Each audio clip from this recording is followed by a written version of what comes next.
Welcome to The Challenge Historian, where we dive deep into all things MTV's The Challenge, past, present, or future. If it's happening in the Challenge universe, then we are here to document it. I am your host and dedicated Challenge historian, Jacob Hollabaugh. Thank you so very, very much for being here with us today.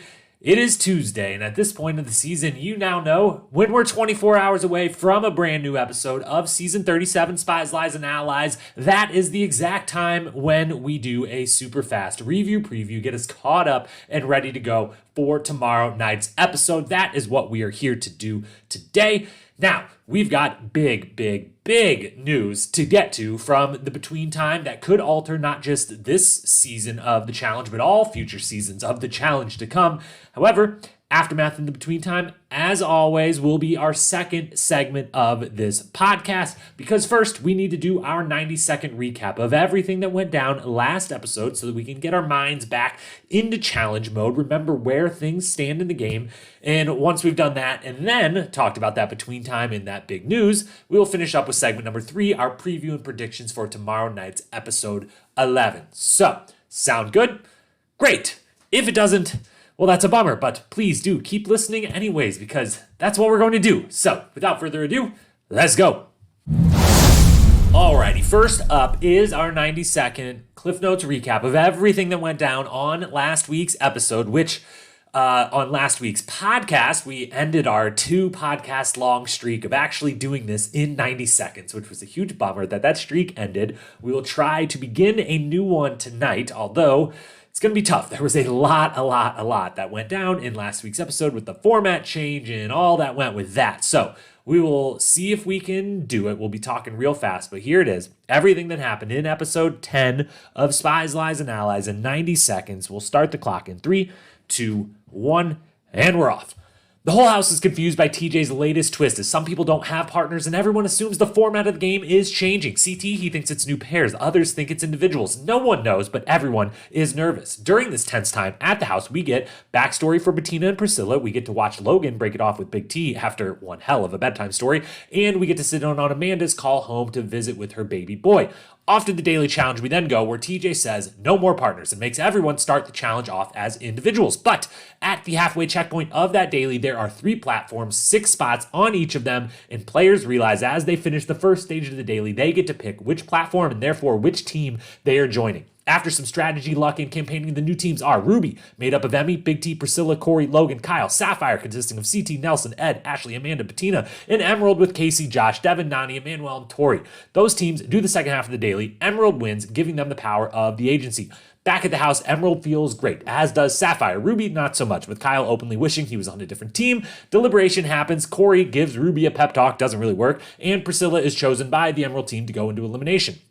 At the lair, TJ continues filling us in on the new rules, and Priscilla is told she gets to pick her new opponent, which she goes for the champ and brings down Ashley. They play Seek and Destroy, dig up colored tires, put them in on a pole, memorize a color code, and reorder the tires in that code. Ashley gets out to a big lead early, never relents, and gets her first elimination win in some time. Priscilla sent home, and final format update comes when TJ tells Ashley she can join any of the 3 teams she wishes, which she goes back to Sapphire to stay with bestie Amanda. And that's it.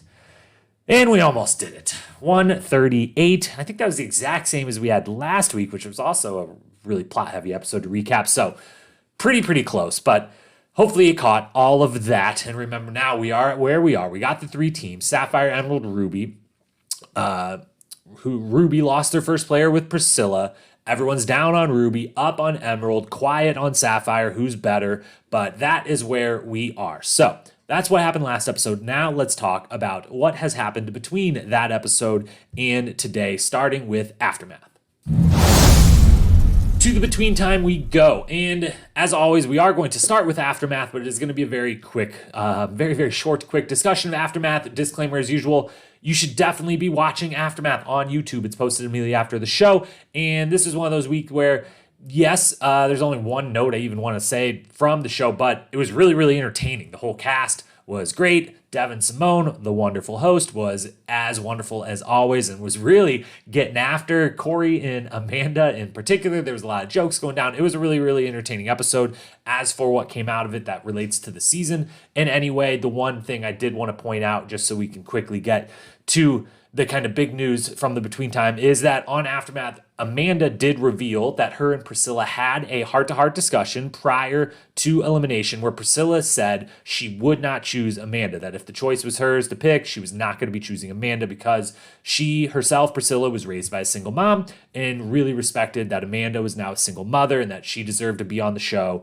and wanted her to be there to support her growing family. And so she wasn't going to pick her. And it was a really wonderful moment that we didn't get to see. I don't know where maybe the conversation happened or for what reason we maybe didn't get to see that. But it does make a little more sense. We commented on how Ashley was over the top about the whole like, Amanda's a mother. I want to support her. I want to come down in elimination for her. And we were kind of like, you didn't really like throw yourself in for her. But there was at least more to the Amanda was on the chopping block and was told because I support what you're doing as a single mom. You're not going to be chosen by me. So there's a little more to that story and just makes Priscilla all that even better of a human than we already thought she was and just was an awesome rookie that we're sad we don't have anymore on the show. But that was really the only thing from Aftermath that even caught my attention as far as like newsworthy items. But otherwise, I guess they didn't reveal the votes on there, but I think they maybe won't do that now that it's a smaller number of people voting and is a little more open. I think everyone voted for Priscilla on the last one, so I think that was just known. But it was a really, really entertaining episode, so go watch that. But we are going to move on to the between time because that is where the big announcement and the big news happened. And as usual, I usually try to keep this only to things that affect the season we are watching. There's all kinds of crazy stuff that goes down. There's all kinds of drama on social media, and we try to filter through that and say what actually impacts this current season. And so that's what we want to talk about to keep you up to date on in case it relates to what we're about to see in the coming episodes. But this one kind of fits that, kind of doesn't. And that is that All Stars 2, the trailer dropped. It's incredible. It looks awesome. And it's coming very, very soon. It is coming on November 11th. I believe that was the correct date. Yeah, November 11th. I think maybe a Thursday. Basically 3.5 weeks, 3 weeks from, if you're listening to this on Wednesday with an episode tonight, 3 weeks from tomorrow on Thursday, this will drop, which means it will be after episode 11, 12, 13, episode 14, meaning there's episode 14, 15, 16, 17, and 18, 5 episodes of Spies, Lies, and Allies overlapping with All Stars 2 being on Paramount Plus the next day. So we're going to get some double action of these two seasons running together. And along with that trailer dropping and everyone's excitement over All Stars 2, we also got cast spoilers for All Stars 3, which the caveat is, one, I saw a lot of discussion of this on social media. I normally try to stay away from spoilers like this. I like to wait until the actual cast is fully announced, 100% certain, to comment on it in any way or take it in any way, which, yes, maybe leaves me behind some of the others talking about this stuff, but that's just me, my personal opinions. But I couldn't fully avoid them because there was so much out there, and I definitely couldn't avoid the fact that there is a potential list of All Stars 3 cast members out there. I will say the first time I've ever broken any sort of news, and it will be very, very vague news that I am breaking on this podcast, which I can't go into detail, but I can tell you that on a very, very reliable source directly involved with the announcement of the All Stars 3 cast, I guess is the best way I can say it, the closest I can say. I can say with 100% certainty that the cast that has been put out there is not 100% accurate. I know that's very vague, and it sounds like I know something very specific, which I do, but I can't say because I told my direct source that I would not say that. So, and since it's the first time I'm ever even saying something of this nature, I'm not even breaking news, but the first step towards breaking news ever on this podcast. All I can say is that if you are going, those lists can't be trusted anyways, but I can say with certainty that there is at least one very notable name on that list, and I am led to believe 3 or 4 very notable names on that list that are very much incorrect, and that in fact we will be seeing in a whole different way sometime soon instead. So that's what I got on that. It was a brief aside, but let's get back to the fact that All Stars 2 is happening. The trailer's out. It's coming very, very soon. And we know All Stars 3, if whether this cast that has been talked about is 100% accurate or not, is not just happening, but happening quickly. But if they're already casting, if they're already getting ready to send people to film it, they're going to start trying to pump out these All Star seasons very, very quickly. So a few things on the fact that these came out and on the fact that the general reaction all of last week, basically the last 8 days or so, this trailer did drop on, I think it was on Tuesday, but we didn't talk about it on our review preview last week or mention it. We did on the recap episode. So the reaction in the last 7 to 8 days has pretty much been everyone is super, super, super thrilled about All Stars. And everyone pretty much, the announcement of All Stars had a lot of people just coming out with, thank goodness we don't even have to watch the rest of this season. This season of Spies, Lies, and Allies is trash. We've been saying it is, and now we've got All Stars to save us. And that amongst not just, the fans on social media, but also in the realm of all the many, many, many, many people out there talking about it on podcasts or writing about it or constantly posting about it or, being fan accounts or stan accounts or whatever on Instagram and Twitter and everything like that, all across the spectrum from those involved, former cast members or cast members that are just not on this current season or whatever to, the big podcast with the former people on it, to all the independent podcast community, everyone across the board. I listen and take in way too much challenge content, to be honest. And the general consensus, not 100% across the board, but easily overwhelming consensus is basically this season's not very good, and thank goodness All Stars is here to save us all. We will talk about that consensus in a little bit, but a few things on this first. One, it does bum me out to think that it seems like Paramount or MTV, whatever the parent, MTV is owned by Paramount or CBS, Viacom, whatever the parent company is, whoever's making the decisions, Buena Murray, MTV, Paramount, whoever it is, I'm just going to go with Paramount. Feels like Paramount has taken both the low ratings, the admittedly very, legitimately low ratings for this current season, and that fan consensus that they aren't in love with this current season and in the last couple seasons. It seems like they've taken that to heart and are kind of putting forth All Stars as, it feels like it's almost this announcement and the fact that they're going to overlap in seasons so much. 5 weeks of overlap for what All Stars was 8 or 10 episodes on the first one. I assume will be the same on this one. So almost, overlapping at least half of that season. In the last third of this current season 37, Spies, Lies, and Allies, that to me signals that they've taken these ratings, they've taken the fan consensus to heart, and they are putting forth, All Stars is the product now, is the challenge product that, gets the conversation going, that gets the audience, that is kind of the A player from their standpoint of, content that they're putting out over the regular show. And I know that sounds drastic, and you might not necessarily agree that they would already be at that place, but given the fact that the All Stars exist as a response to an overwhelming fan-led, Mark Long-led, praise to the Godfather, Mark Long-led, fan-led campaign to make it happen, and then they did, and then they got so into it that they led the release of Paramount Plus as a new rebranded streaming service with This Is the Show. We're marketing this whole thing behind, and then it's a huge hit, and then everyone's clamoring for it because they don't like the current season of the challenge. And they vaulted up to, we're not only going to pump out season 2 very quickly, but instead of where we went with season 1, where it was season Double Agents ends, All Stars begins. Boom, we're owning this calendar. We're having a challenge show on every single week. They're like, no, we're not waiting until the end of Spies, Lies, and Allies. We're getting this out now.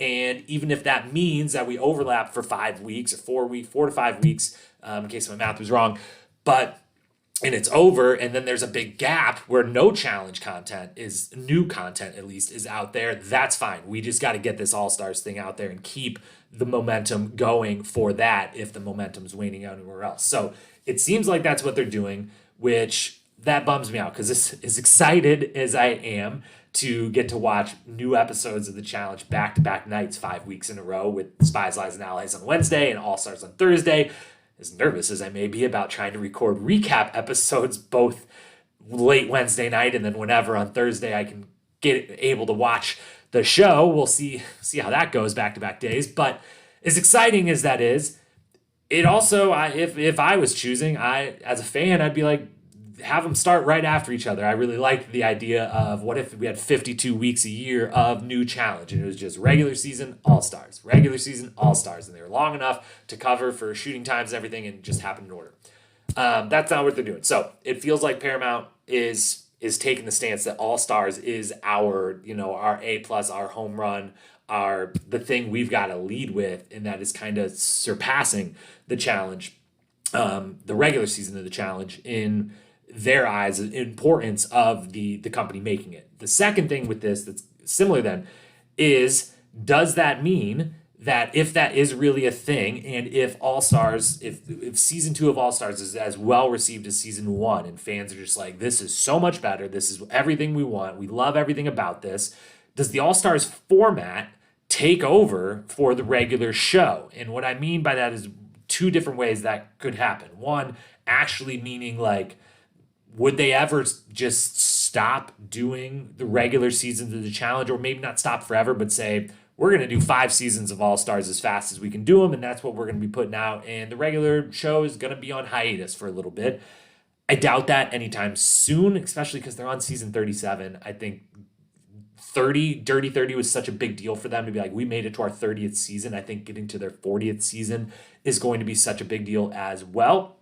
And as we'll talk about on a YouTube video coming out very, very soon from us, we have an idea how to merge both of these and turn season 40 into the greatest season of the challenge ever in the history of the show, but that's more for another day. But the real way that the format, I feel like, could take over the regular show is not that All Stars becomes the only version of the show we're watching, but that the short length and the kind of more simplistic format, again, comes back and takes over the regular show, which the format-wise, I would be all for. I would definitely be all for if season 38 of the show was, hey, this is what it is from day one. It's Rivals again, or it's X's, or it's Fresh Meat, or it's any of the old games, or it's even a new one. But it is episode 1. These are the teams. These are the rules. That's what we're doing. No twists and turns on this one. I would love that. I'd be all in favor of that. But more the length is the thing I'm getting at, is the reason All Stars works, the single reason that holds the whole thing up is that it is short. And that is why all of these people who have not been on television in a long time and have, regular day jobs and regular lives and families and kids, and who may have in the past said, no, I can't do the challenge anymore because I've got 2 kids and a husband, and I work a job that, I get 3 weeks time off or whatever in a full year, and I don't get 3 months. So I can't do this show. All these people are now able to find ways to be able to come in and do the show when it's like, hey, we're going to get in and out in 4 weeks or 5 weeks or 6 weeks, whatever it was. It was a very short, I forget exactly what the week numbers were when they did All Stars 1, but it was something very, very short, at least in comparison to the regular show, which takes a couple months, 8 to 10 weeks or whatever that they're there. I believe the All Stars was like 4 or 5 or 6 at absolute most, but I think it was like 4 to 5 weeks for those that made it all the way to the end, potentially even less. And so does that length kind of take over the regular show, where they say, you know what, we don't need 18 episodes, we need 10 good episodes that people like. We don't need 34 cast members, we need 24 people that people like, and we need them to be there for less time so that the people who are just getting busy with life and have too much they want to do outside of this show and going on outside the show are still willing to come back and do it, because it takes up 6 weeks of their life and not 10 weeks or 12 weeks or whatever it is. Because it's not even just the length of being on the show. It's all these people then, the last 2 or 3 weeks we've seen they keep having to go to New York to film the aftermath. Then they got to go to wherever the heck they're going to film the reunion here soon. So does that length take over? Then the next thing and the final thing to talk about with all of this, these announcements of All Stars 2 and 3, is what I alluded to at the very beginning, is that it bums me out. It bums me out that everyone has given up on Spies, Lies, and Allies. At least it seems. It bums me out that the consensus is that this season isn't that good, and that everyone just wants All Stars to be here, and that's good enough for them. I am not going to do the entire rant again that I did.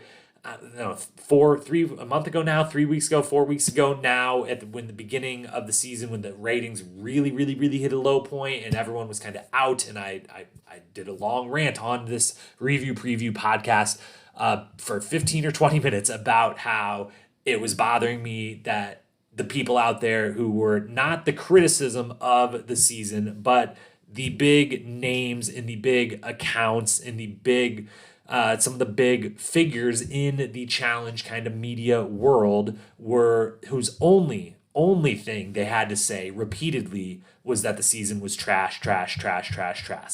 As the short version of what I said back then, criticism is fine and necessary. And yes, I am a super positive person. I keep my podcast a lot more on what I like than what I don't like. There's plenty that I don't like every episode, every season with most of the players. That's how this thing works. But if you're only, what I said then and what I will say again now is, if the only thing you have to say is that this season sucks and that the challenge sucks now, and that's the only thing, then stop talking about it. Then leave it alone. Then go away. If 100% of your opinion is this sucks, this is trash, then you don't have to talk about it anymore. If half of your opinion is that, and you're like, hey, there's some good stuff going on here, but here, let me tell you the 4 things I just really, really hate and I wish they would change, that's great. That's constructive in some way, or more entertaining to me, I guess, to hear the good with the bad, and to know that, yes, to at least know you still like and love this show, that you are either posting about 5 times a day on Instagram, or doing multiple podcasts a week about, or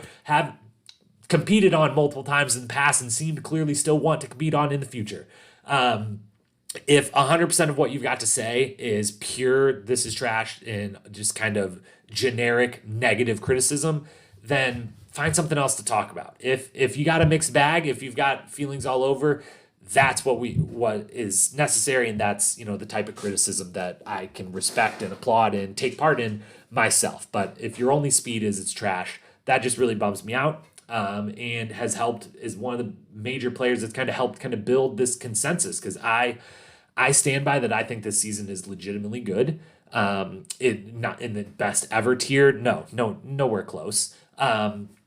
And even in maybe tier 2 of like really, really good, like some people would say is in the best ever tier, but depending on their taste, probably not even there. But it's squarely in the like, I've enjoyed this season. I think it's been solid. And I think it has the chance to still be a very good season in the closing half, as we talked about, I believe, last week, which is kind of an unusual thing for this show, for it to really ramp up here now that there's some actual drama amongst the alliances and everything. Final thing, I guess, on my little, I have this rundown of things I wanted to get to on this topic, and I just continue to go off completely on tangents. I want to make very clear the idea, the idea out there that All Stars is so much better, and that everyone just is clamoring for it and loves it so much. First, I want to make very, very clear, I love All Stars. I was so happy the first day Mark Long ever tweeted about the idea of it. I was thinking about it way before that even ever happened, as many challenge fans were. I love it. I thought the first season was amazing. I thought they absolutely crushed it, and I fully expect the same from the second season and subsequent seasons. It's amazing. I love it. Don't ever say I don't. But it's really good, and so is the regular show. They are, at the end of the day, they are the same things. I would argue if you're into the sport side of the show more than the show side of the show, I always talk about the kind of dichotomy of the show and the sport. If you're into the sports side, I'm sorry, but All Stars isn't nearly as good on the sports side, just because these people are in their 40s and 50s and aren't training as much for this. And, we got a couple really awesome eliminations, but we also got a bunch of duds, and we kind of got 1 or 2 really cool daily challenges, but we also got some duds, and very similar to a regular season. The only real difference between All Stars and the regular show, other than the length, as we discussed a little bit ago, the difference is the nostalgia and the relationship to the players. And I get that, especially in a world where like everything we're in pop culture that we've been fed in the last, handful of years has turned all the way to like, what can we just remake? What can we reboot? What can we bring back? What did people like in the 80s and 90s that are now in their 30s and 40s and are the big spenders and the big market that's out there? How can we play to them? And the nostalgia has been a big thing for forever it's been a big thing, but it's really, really, really kind of come up recently. And so, while I love and I revel in that as much as anyone else and love that All Stars is out, again, I love that. The only real difference between these two shows is just that we have this nostalgia for these people that we grew up with or we watched, 20 years ago or whatever. And we have the relationship to those people, which is something you have to build, and which is something that to the credit of Spies, Lies, and Allies, as quickly as they've all been eliminated, it is one of those seasons that if they would have just called it Fresh Meat 3, if they would have just called it Fresh Meat 4, because War of the Worlds 1 should have been Fresh Meat 3, but I digress. If they would have just called it Fresh Meat 3 and been like, yes, this is one of those seasons where we get some fan favorites back, but we also have to introduce you to a whole host of new people in hopes that 3 or 4 of them will pop and be new fan favorites and we'll watch for 10 seasons in a row. You've got to build that. Change is hard. And those seasons, Fresh Meat 1 and 2 actually are 2 of the best seasons of all time, in my opinion. But there are seasons like that, like War of the Worlds, where it's like, yeah, we got to throw a ton of rookies in there because we're trying to get some new, younger people to pop. And you got to work through that. And you got to look for the good in that. And you got to look for your favorite rookies and root for them, as we've done. And a lot of people have done on Spies, Lies, and Allies. But the idea that All Stars is just so much better. I don't agree. I think they're both awesome, I guess, but that's just me being positive again. So in closing, I love All Stars. I am so pumped for season 2. I will do a full cast breakdown season preview very, very soon. Probably going to have, I don't know if those are going to be 2 different shows or 1, but we will do 1 or 2 or multiple preview shows for that season in the probably 10 to 14 days prior to that season dropping. So look for those in the next couple weeks. But I also still love the challenge, the regular show, and I love season 37, and I love a lot of the people involved in this season, still on this season, still with a chance to win, and I still think that it has been a solid season with a lot of promise for the second half, promising group of rookies that could turn into real fan favorites. And so I just hope that people can, stay tuned into this season. My worst fear is that the week that All Stars drops, that the ratings that have already been pretty rough take an even bigger nosedive. That would be really bummer. So if you're listening out there, if you're still listening, whatever 20 some minutes later this is, keep watching the regular season. Try to find the things you like in it. It is still an awesome show. We're not going to go in again. I think the second half of the season is going to be really, really good. And just there's a lot to love. So love them both, love them all, criticize as necessary. But remember, if the only thing you've got is criticism, maybe you shouldn't be watching the show anymore. But be very interested to see how the rest of the season goes, how All Stars 2 is received and then it goes, and where the franchise as a whole goes, and how, if ever they merge or one dies out or one takes prominence or they change to be closer to each other, where they can go. We will see. But that was a very long, random, rambling, rant-esque on All Stars versus the Challenge and everything that was released in the last week. So with that, we've now talked about the between time. So let's get into, as quickly as we can, some preview and predictions for tomorrow night, because again, we do have a lot more season left of Spies, Lies, and Allies, and we are excited for it. So let's preview tomorrow night's episode 11. Alrighty, we're actually 24 and a half hours away at the time of this recording from tomorrow night's episode. Episode 11, we have entered, fully. Episode 10 was the start of the second half, the back half of the season. We've got this whole new format. We've got our 3 teams, Emerald, Sapphire, and Ruby, which I'm actually a week in learning to remember and say. I thought I'd for sure be one of the can we just call them red, blue, and green, but I'm remembering the names for now. Let's preview first, tomorrow night. We're going to kind of do this preview a little bit different than we have in the past, and then we will get to the predictions at the end of the preview. So first off, what I'm hoping for tomorrow night, the one thing I'm hoping for is that and that is about Logan. Logan is either A, totally fine and able to compete at full strength, or B, injury DQs, and we still have an elimination regardless of his DQ. Please do not let him get thrown in and have some anticlimactic elimination because he is banged up. In last week's episode, he says he hears a crack during the daily challenge, which doesn't sound good. And then Corey alludes to, we got to get our guy right over here, got to get him to 100% when they're in the bar. So Logan is potentially hurt really bad, and we didn't get a resolution to that on last week's episode. So what I'm hoping for tomorrow night is that one way or the other, it's a guy's elimination. We get a good, compelling elimination in that it isn't just the whole episode is Logan's kind of banged up, but he's not like DQ'd, got to go home, but like he's just going to get called out and probably then lose the elimination because he's banged up and injured, and it kind of makes the whole episode kind of anticlimactic as to who's going home, what's happening. So that's what I'm hoping for. What I'm expecting, one thing I am expecting on this episode tomorrow night is veteran backroom deal making to begin now, to begin early, to be often, to be relentless. I am expecting fully, now that these players have had a couple days to digest the fact that they're on teams, they've had an elimination, they know the full format, they're going back to the house now knowing the exact format of the game.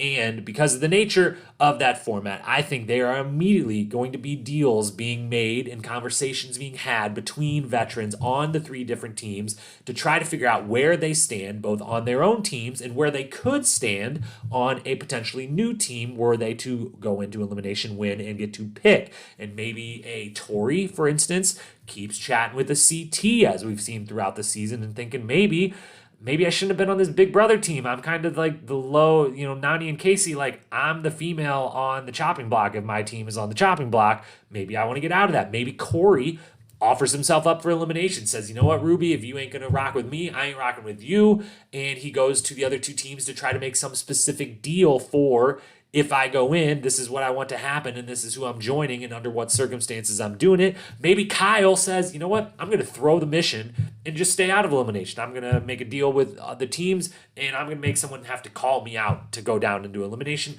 Any number of things could happen, but I think all the vets are going to look and say, we pick these teams under frantic measures, and where do I stand? Where could I stand? And there's going to be dealing happening quickly, early, often, relentless. That's what I am expecting.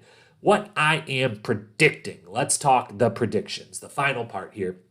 We make 3 predictions every single week for the next episode, and we haven't been doing so good as of late. Last week, we again went 1 for 3. The only one we got right is that I felt like the biggest one, the one I was very proud of, the most proud prediction I've had of this whole season is I said they would be doing teams, not individuals. That one was right. I also, though, said that Tori and Emmanuel would finally hook up. They did not. And I said Ed and Bettina would get picked by the agency, which was wrong on a whole host of counts. Neither of them were picked. And also the agency only had to pick one person, which was half the reason I said teams, not individuals, but yeah, I was 1 for 3. So on the season, we are well below 500 now. We are 9.5 out of 22. We need a couple big weeks in a row. So this week I am making 3 predictions as always, and they are as follows. Prediction number 1, Sapphire will win the daily challenge. That's the blue team for those of you out there trying to keep it more simple. The Sapphire team wins the daily challenge. That's prediction number 1. Prediction number 2 is that Emmanuel is then chosen for the layer by the agency. I think Sapphire, after winning the daily challenge, says, we don't got to mess with the Ruby team over there. Our competition is Emerald. We're going for the rookie. It's a guys week. We're going for the one rookie guy on the team that is our competition. So those kind of go hand in hand. Because I think Sapphire is going to win the daily challenge, I think Emmanuel is going to be chosen for the layer by the agency. And speaking of Emmanuel, I'm sticking with my prediction for the 3rd week in a row. It's going to happen. It keeps being teased, so it's got to happen, and I need a win. So Tori and Emmanuel, the hookup happens this week. Some in any form, any flirtatious, romantic, anything between them counts as a win. So Sapphire wins the daily challenge. Emmanuel chosen by the layer for the layer by the agency, and Emmanuel also gets flirtatious with Tori finally after weeks of teasing that it'll happen. So those are our 3 predictions. That's what we are hoping for, are expecting, and predicting for tomorrow night's episode 11. Thank you guys for being here today on this podcast. Thank you for listening. We go way longer than normal. These I originally went out saying these are going to be 10 to 15 minutes long, and they've almost always been almost a half hour long. This one, even longer than that. So thanks for listening. As always, follow us on Instagram at Challenge Historian, where we are going to start pumping out a bunch more content in the very coming days. We're wrapping up our big dive into Fresh Meat 2. We're going to be doing a little historical look at Fresh Meat 2 coming up. We're going to be talking all about that All-Star season coming up, all about this season, Spies, Lies, and Allies. So Instagram, Challenge Historian. If you would like to watch these podcasts or future videos outside the podcast, you can do that on YouTube. Same name, Challenge Historian. You will find us there. And as always, wherever you are listening to this show, please hit that follow, hit that subscribe, hit that rate, review. All of that helps us such a big way, and it helps you not miss an episode, because we're going to keep up with our 2 episodes a week for the time being until when All Stars hits. We might be at 3 episodes a week. We might keep it at 2 and do 2 recaps. We don't know, but there's going to be a lot of content is what I'm trying to say. So make sure you're following or subscribed so you don't miss a second of it. With that, looking forward to tomorrow night. Hope you are too. We will be back immediately after the show. We'll hit that record button. We'll get that out late Wednesday night. First thing Thursday morning, you wake up, you've watched the episode, you want to listen to a recap. I am there for you. I will be in your feed. So look forward to that. Look forward to the episode. I will talk to you soon. Peace.